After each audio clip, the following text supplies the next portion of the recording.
Tonight, there is breaking news in the hunt for the suspect in the killing of conservative activist Charlie Kirk. New reporting right here tonight.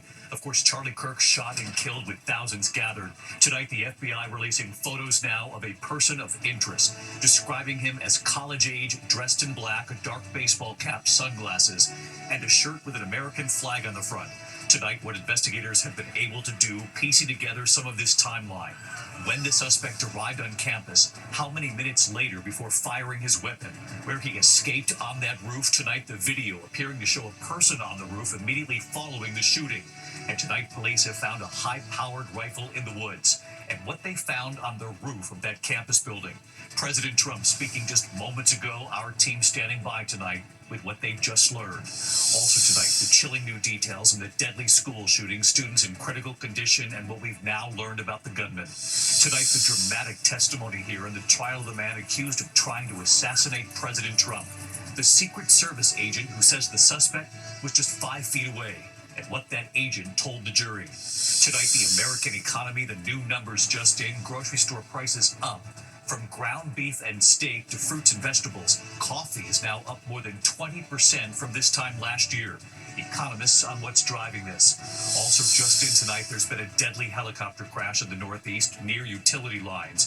The deadly gas tanker explosion, surveillance capturing the blast. At least 8 people dead, more than 80 people injured. Across the country tonight, it is hard to believe it's now been 24 years since 9/11. Tonight, you will hear from the families who have not forgotten their loved ones, and we pay tribute right here tonight.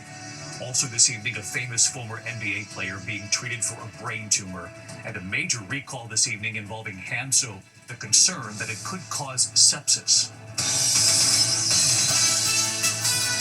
From ABC News World Headquarters in New York, this is World News Tonight with David Muir. Good evening, and we begin tonight here with breaking news in the deadly shooting of conservative activist Charlie Kirk. The urgent hunt tonight of the FBI releasing images of a person of interest. Seen on campus, authorities tonight describing him as college age, wearing a dark baseball cap, sunglasses, and a dark long-sleeve shirt with an American flag on the front.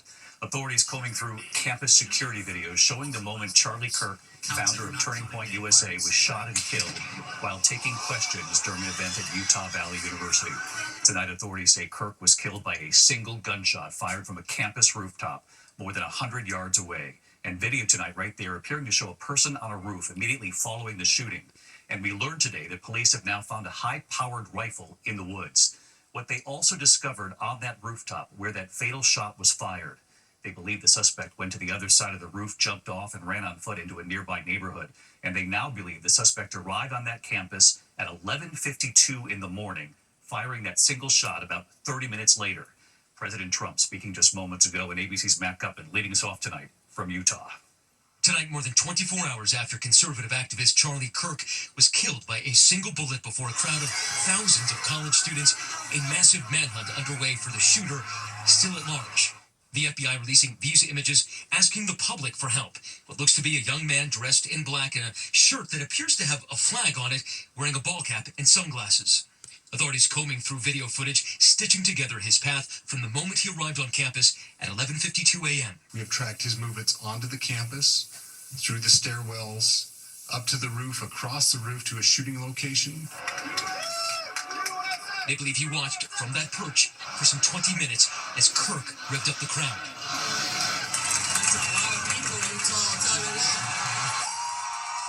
And at 12:23 p.m., as Kirk was answering a question about mass shootings, that sniper, more than 100 yards away, fired that single shot. Do you know how many mass shooters there have been in America over the last 10 years?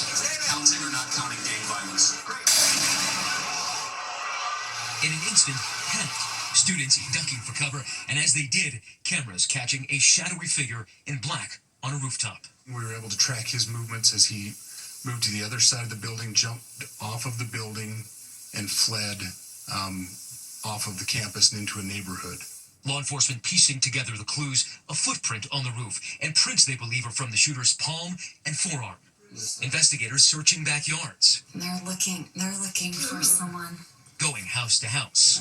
And right in front of us, you can see members of the FBI's evidence response team combing this neighborhood, looking for any clues. Yesterday, this neighborhood was crawling with SWAT teams looking for the suspect who they believe had walked through here. And in the woods nearby, law enforcement said they made a discovery. A high-powered rifle wrapped in a towel and 3 unspent cartridges inscribed with words and symbols. Tonight, authorities working on what those markings might mean. But tonight, the shooter still at large and the campus a crime scene. Pictures now telling a tragically familiar story. An abandoned classroom, laptops still open, a backpack left in a chair. And this, tables piled high, a makeshift attempt to barricade a door. And among the youngest witnesses, the horror of the shooting. It was traumatizing, Traumatizing. like the blood was everywhere, and I just keep on thinking about that. 12-year-old Mia Grant and 11-year-old Elle Steele said they stood less than 15 feet from Kirk when that shot rang out. Everybody was ducking. Yeah, we wondered if there was going to be another shot fired. Yeah, so I covered my head down. We all covered our heads and just dove down, and we all said prayers in our minds. Do you remember what you prayed for or how you prayed? To be safe and just have Charlie have a miracle maybe, or just have us be safe and no more other shooters. Charlie Kirk, just 31 years old, leaves behind his wife Erica and 2 young children. Today, his close friend, Vice President J.D. Vance, flying to Utah to escort the family back home to Phoenix on Air Force Two. President Trump has declared the shooting a dark moment for America and Kirk a martyr, today announcing he would be awarded the nation's highest civilian honor. Charlie was a giant of his generation, a champion of liberty, and an inspiration to millions and millions of people. I'm pleased to announce that I will soon be awarding Charlie Kirk posthumously the Presidential Medal of Freedom. So let's bring in Matt Gutman live on the ground there in Orem, Utah tonight. And Matt, investigators have been able to map out the suspected gunman's movements, at least some of them jumping from that roof and then running. They're carefully going through campus surveillance cameras, trying to piece this together. And it helped him track, David, his movements from the moment he arrived on campus, entered a building about 200 yards behind me, climbed the stairwell, took that perch on the rooftop, and after taking his shot, scampering across the roof, somehow jumping off that roof and walking into a nearby neighborhood. And authorities say because he was a college-aged man, he was able to blend in that crowd, fleeing the chaos. David. Matt Gutman leading us off here again tonight. Matt, thank you. This evening, the FBI studying that high-powered rifle and what it might suggest about the gunman. Here's Pierre Thomas. Tonight, as the FBI searches for Charlie Kirk's assassin, they're zeroing in on a high-powered single bolt-action rifle that they believe the suspect left behind.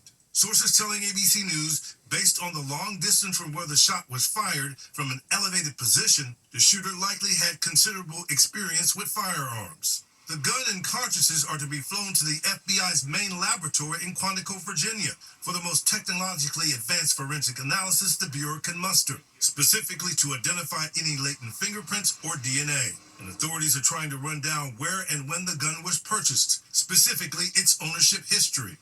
And as for those photos, tonight sources telling ABC News authorities are using facial recognition technology to help identify the person of interest. They're offering a $100,000 reward and establishing a digital tip line, FBI.gov/Utah Valley shooting, as they continue to piece together evidence which will lead to the capture of what authorities describe as a cold-blooded, calculating killer who remains at large.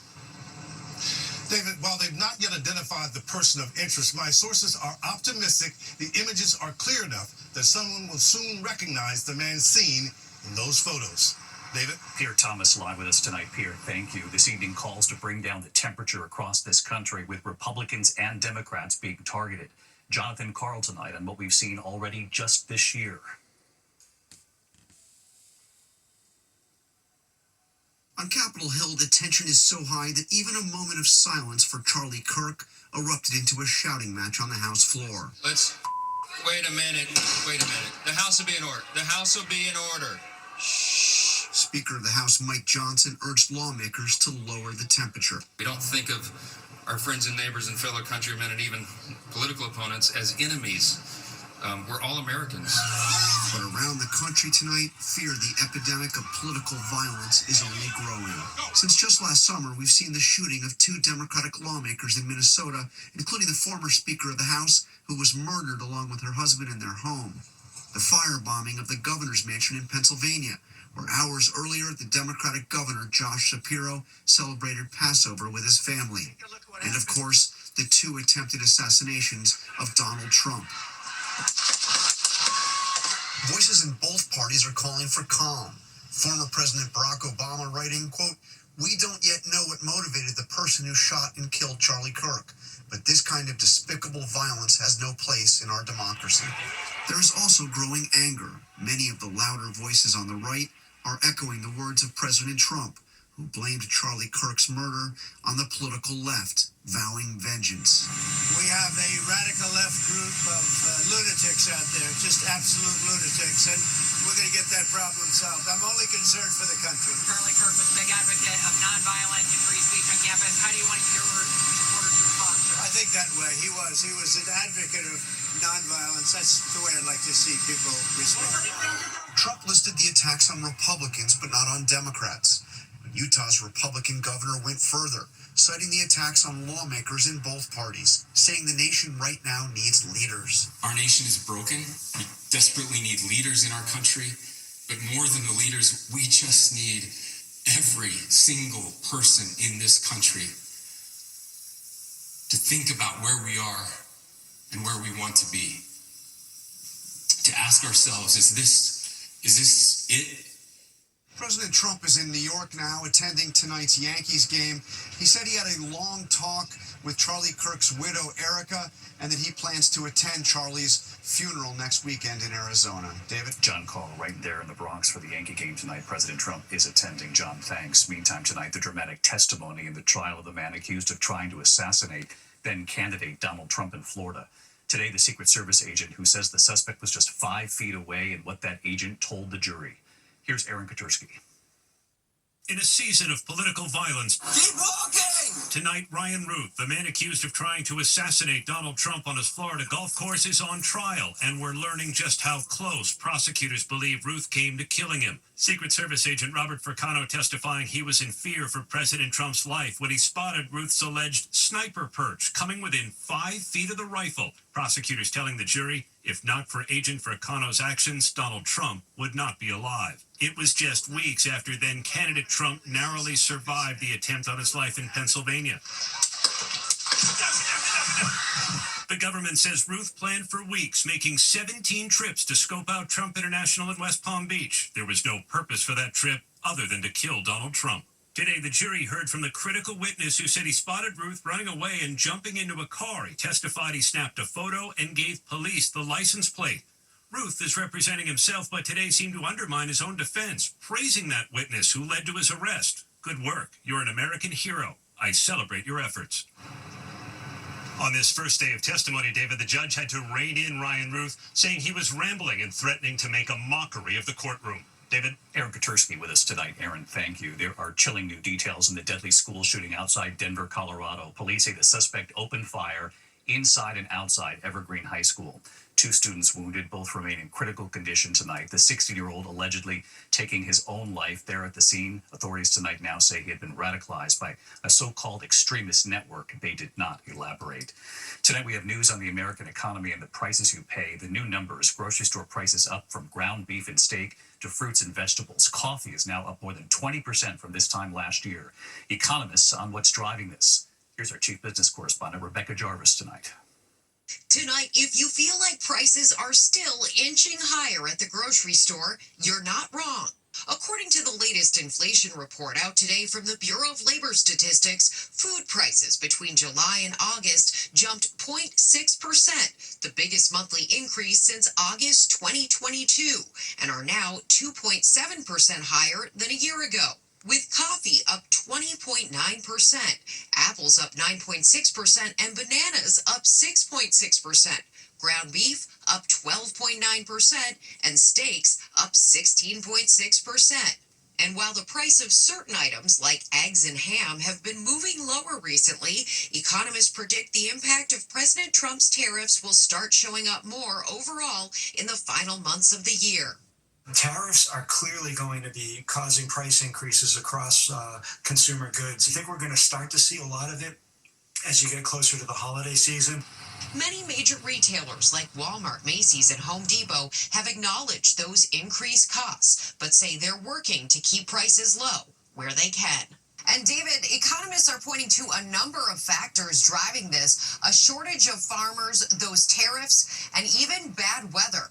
David? Rebecca Jarvis with us tonight. Rebecca, thank you. And with inflation and prices rising, the stock market actually responding positively today because investors, believe those concerning numbers will actually convince the Fed to cut interest rates next week.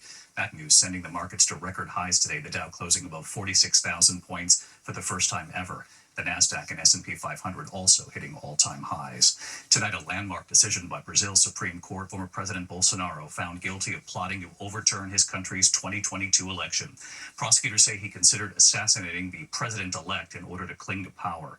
He was sentenced to more than 27 years in prison. Bolsonaro receiving strong support in the past from President Trump. When we come back on this busy news night, the deadly gas tanker explosion, surveillance capturing the blast, at least 8 people dead in what we've learned. There's also been a deadly helicopter crash here in the Northeast near utility lines, what we've learned coming in now. And it's hard to believe it's now been 24 years since 9/11. Tonight we will hear from the families who get that yearly moment at the microphone. And boy, do they deserve it. We'll pay tribute too in a moment.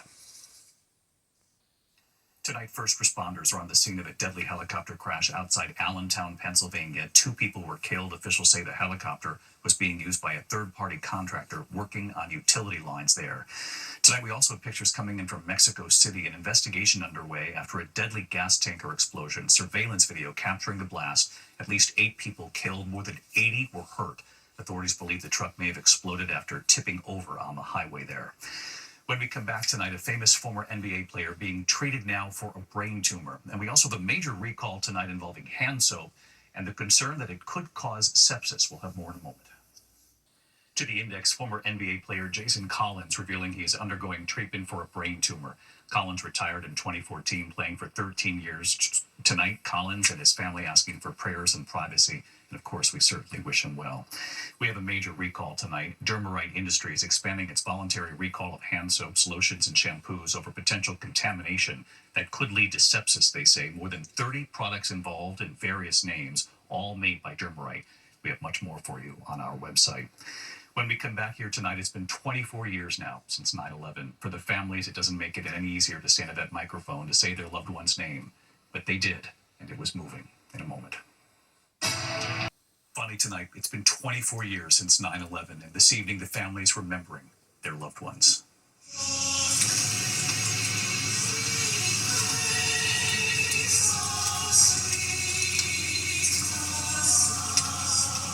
Judith L. Jones. Chief Warrant Officer William R. Ruth, United States Army Reserve. My son, Toshia Kuge. My sister, Wanda Anita Green. My grandfather, Edward Joseph Papa. Grandpa Eddie. Our family says that I have a lot of your traits. They say I'm kind and generous like you. I hope to be just like you when I grow up. Our grandfather, Battalion Chief Joseph Grizzlack. The stories passed down taught us that you were brave, brilliant, and an endlessly devoted family man. Marine and member of FDNY.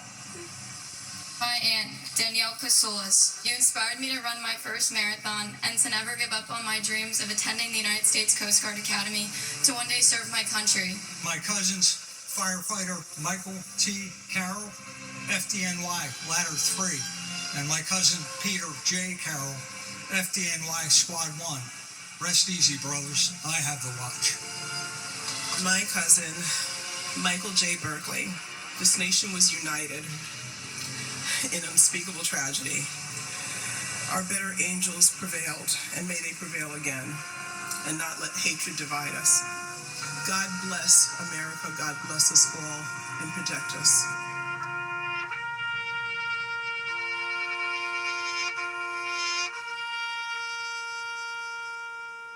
We must never forget, and we pay tribute tonight.